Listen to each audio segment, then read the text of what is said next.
Hello all, Viobit here, but you can call me Vio. Behind me is the falling door, or the Vio door, if you're so inclined. And this is my first and possibly only Redstone tutorial, where I'm going to show you how to build it. Please forgive how rough this is going to be. Anyway, I ought to go show you the door. This is the max height door, 6 tall, 9 wide, but it can go wider. It's got a slightly different design from the normal size, so I'll be showing you both.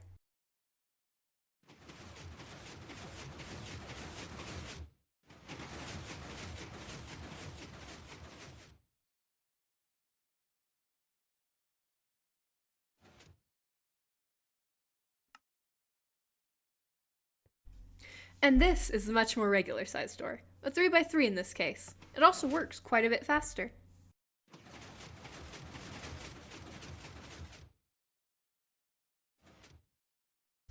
When I was coming up with the door, I looked at a lot of tutorials.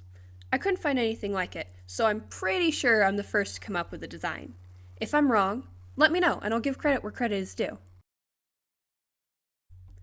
I like to start off with a line of an immovable block with powered rails on top. Admittedly, I don't know if it needs to be an immovable block, but it makes me feel better. You can make this infinitely wide, but I'm going for 9. The flying machine design I'm using came from a Pixel Riff video, so shout out to him. From here, I put down a line of a different colored falling block. This block is the one that interacts with the sticky pistons, so I like to differentiate it. Since this is the max height door, 7 falling blocks go on top. This puts the flying machines at just below push limit, so no using this design to go any taller. The top falling block is floor level. After all those are in, you need a line of a movable block 3 down from floor level. This is going to be both a ledge for the closing mechanism and the catch for the flying machines. 1 up on the other side of this goes a line of sticky pistons pointing towards the door. From here, I decided to build out the floor. Back to the redstone, you need to put another row of an immovable block 2 below the sticky pistons. Then place a line of redstone on top. This redstone line is what will signal to the flying machines to go back down. To power your pistons, don't forget your repeaters. Now as for what these pistons are doing, they close the door. When the door is up, they'll push the gravel onto the ledge so the falling blocks don't go back down with the flying machines. While these ones are actually in the wrong place, 2 of the blocks on the floor need to be glass because of quasi-connectivity. It's an issue that only exists in the max height door. Now button time. I'm going to be wiring only one first and then do the others later. Before I start wiring, I have to admit how bad I am at it. I'm so sorry. Anyway, slightly below and out to the side goes a pulse extender. It's going to be a code-crafted design I saw in a Gecko video. I chose this pulse extender because it's easier to adjust the timing of it for the different heights while still being compact. However, I made a mistake here that I later fixed. You need a repeater, but it can't go directly into the pulse extender. I also built this farther out than it needs to be, but that's not really an issue. You need to fill this pulse extender with 20 filler blocks. This makes the door pretty slow, but it also keeps it from breaking. On to the next circuit, the pulse inverter. Just power your repeaters, connect that lower redstone line to the new one with a just-in-case repeater, and throw on your redstone torch. That block the torch connects to needs to line up with the open hopper. When the pulse extender pushes the redstone block over, it will depower the pistons, allowing the door to fall. Now for a test. Now you need some way to power those flying machines. Again, I'm bad at wiring, so this is messy. I digress. You'll need to make sure there's enough room for at least 10 repeaters. Face your repeaters the right way and fully extend all of them. Connect everything up with some dust and any extra repeaters you need for signal strength. And time to test again. It's now in its default close state that I don't build it in. Here is where I wire the first of the other buttons. Now that glass is in the wrong place, so the end piston was out of sync with the rest, which could lead to some broken blocks. So put the glass underneath the button. Also, it helps to wire the glass correctly. Now keeping that in mind, we can wire the other side. Make sure you connect these lines to the pulse extender as well. Final notes for this door. It works! The big thing is that you have to wait to open the door again until the pulse extender is totally finished. Also, you can't put carpet on top of that. Otherwise, enjoy the max height door. I'm quite proud of it. Anyways, let me real quick build this other machine.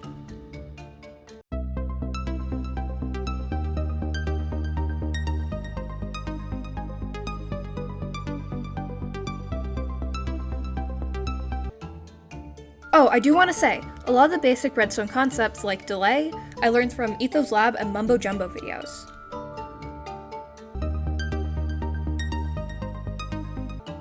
You might notice I use more slime than honey. Frankly, it sucks to slide across honey.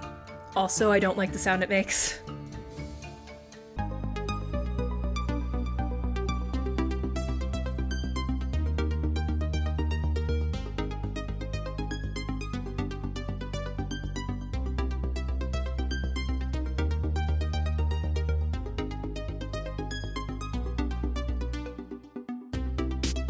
This is the regular design, so it's slightly different. You need some extra falling blocks to make it work.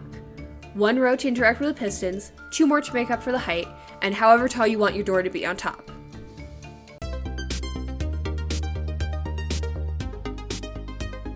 Now the pistons, the ledge, and the observer redstone line all have to be lowered.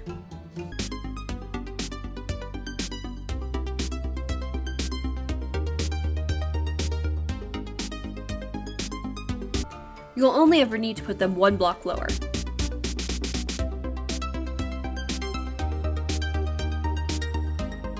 The max height for this is a 5-block door.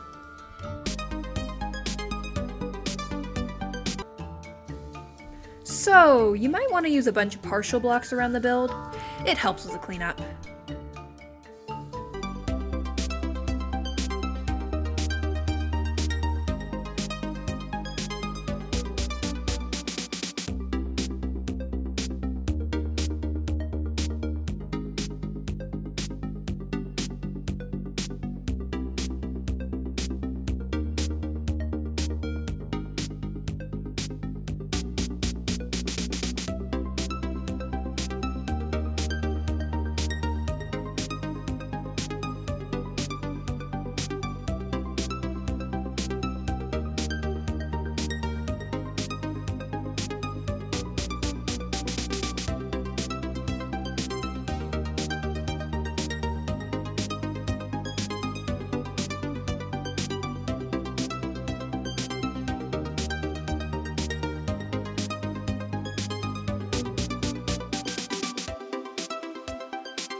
One of the biggest changes in this design is the amount of blocks in the extender.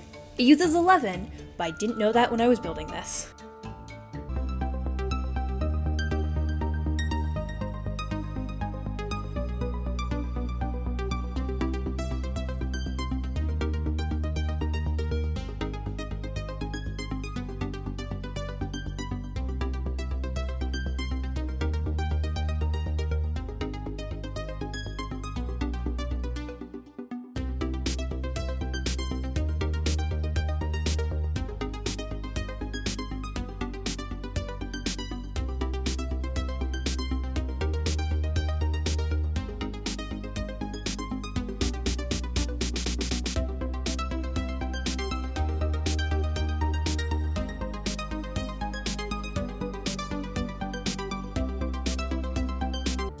Since there's only 11 blocks in the extender, you use 6 repeaters for the flying machines.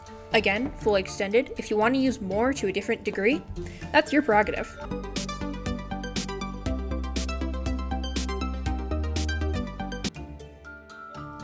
Since this line is shorter, I thought you wouldn't need a repeater in it.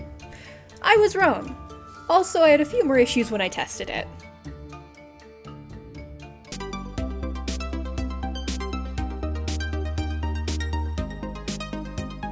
I forgot the pulse inverter, one of the biggest parts of the design. The flying machines went up, but that's it.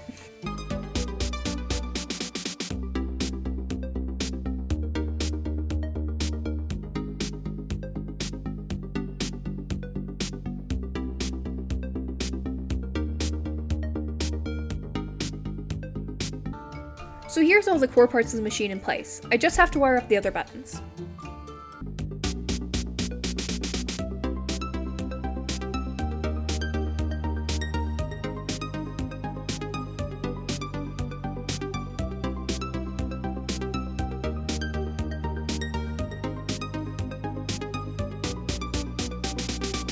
I probably shouldn't keep apologizing for my wiring, but then there's that.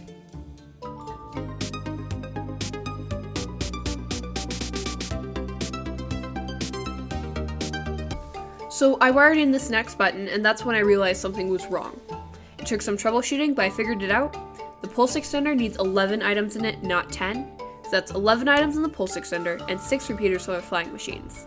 Once the door reset, it worked just fine. I also had to change some of the wiring for the other buttons, but that wasn't too bad. Now remember, wait for that pulse extender to finish before you use it again. Here's the designs for my falling doors. If any of you come up with ways to improve them, as I'm sure you can, I'd love to hear them. Also, like and subscribe if you would. Now, you can find me streaming on Twitch at least once a week. Best way to find out when that's going to be is to follow my Twitter. Those are linked on the screen, and the rest of my socials are in the bio. This is VioBit, signing out.